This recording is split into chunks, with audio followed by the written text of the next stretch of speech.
سری لنکا کے سٹی کولمبو کے علاقے دہیوالا میں قائم جامع مسجد فیضان رمضان میں دعوت اسلامی کے شعبہ مدنی کورسز کے تحت فیضان نماز کورس منعقد کیا گیا، جس میں مختلف شعبہ زندگی سے وابستہ افراد و کاروباری حضرات اور مقامی عاشقان رسول اور ذمہ داران دعوت اسلامی کی بھی شرکت ہوئی۔ سفر سری لنکا پر موجود رکن شورا حاجی محمد امین اتاری اور مقامی مبلغ دعوت اسلامی نے ان اسلامی بھائیوں کو کورس کروایا اور نماز کی شرائط و نماز کا عملی طریقہ سمیت نماز کے مختلف امور سے متعلق شرکاء کو آگاہی دی۔ مزید مسائل سے آگاہی کے لیے دعوت اسلامی کے دینی ماحول سے وابستہ رہنے اور دینی کاموں میں حصہ لیتے رہنے اور نیکی کی دعوت عام کرنے کی ترغیب بھی دلائی گئی۔ دیدار حق دکھائے گی اے بھائیوں نماز،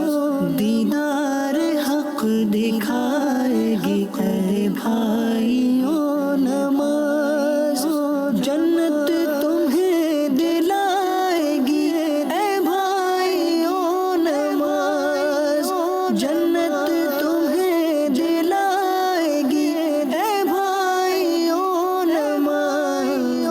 دیدار حق دکھائے گی اے بھائیوں نماز۔ ناظرین، آپ بھی شعبہ مدنی کورسز کے تحت ہونے والے کورسز میں حصہ لیجیے اور اجر و ثواب کمائیے۔